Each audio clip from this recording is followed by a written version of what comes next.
Hello बच्चों, आज expenditure method से क्वेश्चन करेंगे। सबसे पहले ध्यान दें बच्चे, एग्ज़ाम में जब क्वेश्चन आप देखें तो उसमें चेक करें कि हमारा कौन सा मेथड अप्लाई होगा। तो हम क्वेश्चन को ध्यान से अगर देखते हैं तो यहाँ पर पर्सनल कंजप्शन एक्सपेंडिचर दिया है, government purchase of goods and services वगैरह दे रखे हैं। तो हम ये देखते हैं इसमें कि एक्सपेंडिचर मेथड अप्लाई होगा। तो एक्सपेंडिचर मेथड में सबसे पहले क्या कैलकुलेट करेंगे, GDP/MP, उसका फार्मूला लिखें। Private final consumption expenditure, government final consumption expenditure plus gross domestic capital formation plus net export. अब इनकी वैल्यू क्वेश्चंस में देखें ध्यान से, उनकी वैल्यू पुट करें। तो पर्सनल कंजप्शन एक्सपेंडिचर है 700, गवर्नमेंट फाइनल कंजप्शन एक्सपेंडिचर ये रहा बच्चों, government purchase of goods and services पर कितना है बच्चों 200 plus gross domestic capital formation. देखो बच्चों ध्यान से देखें, क्वेश्चन में नहीं दिया है, लेकिन इसके दो पार्ट होते हैं बच्चों। क्या होते हैं, gross domestic fixed capital formation plus change in stock. Change in stock, इसकी दो वैल्यू आ गई बेटे ये वाली, plus net export. Net exports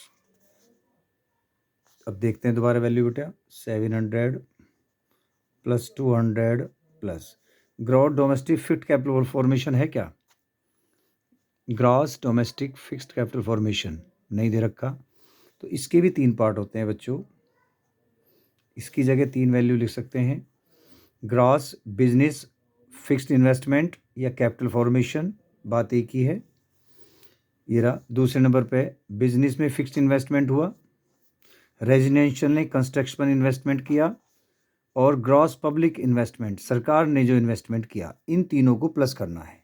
तो इसकी जगह तीन वैल्यू आएंगी बच्चों, कौन कौन सी, ग्रॉस बिजनेस फिक्स्ड इन्वेस्टमेंट कितना है 50 प्लस तीन पार्ट है, ग्रॉस रेजिडेंशियल कंस्ट्रक्शन इन्वेस्टमेंट, जो कंस्ट्रक्शन उन्होंने की है उस पर इन्वेस्टमेंट किया रेजिडेंशियल ने, कितना है बच्चों 50। देखो थर्ड नंबर पे लिखा हुआ है 50 प्लस तीसरे नंबर पे सरकार के द्वारा इन्वेस्टमेंट जो हुआ, ग्रॉस पब्लिक इन्वेस्टमेंट, पांचवें नंबर पे लिखा हुआ है कितना है बच्चों 40।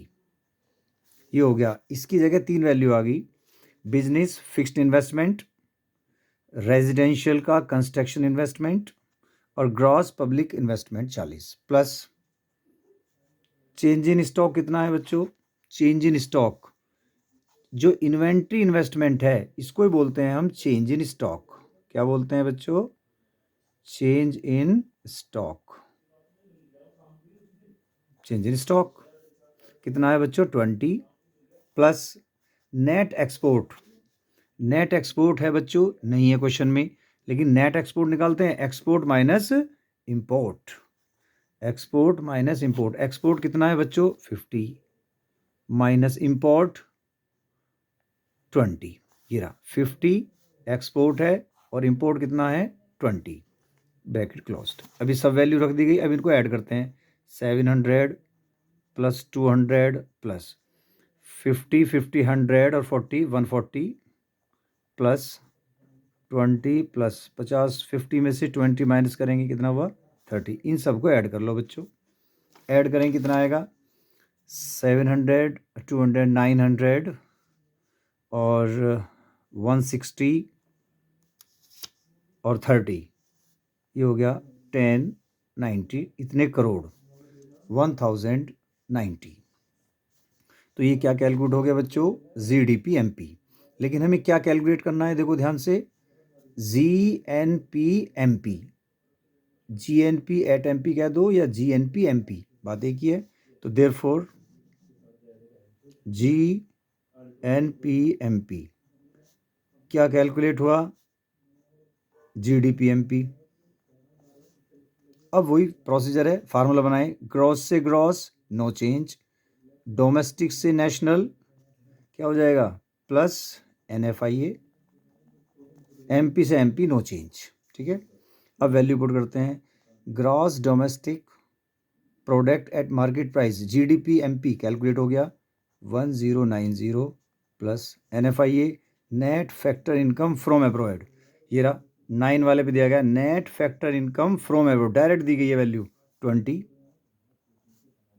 ऐड कर लें इसको तो कितना आ जाएगा बच्चे 1110 इतने करोड़। आंसर बहुत इजी क्वेश्चंस हैं, केवल आपने फार्मूला अप्लाई करना है, जो वैल्यू क्वेश्चन में दी गई हैं उनको पुट करना है, ये आपने विशेष ध्यान रखना है और इससे हमारा GNP MP कैलकुलेट हो गया। ओके बच्चों, सबको समझ में आया बच्चों? अच्छी तरह आया तो लाइक करें, सब्सक्राइब करें। Okay, take care.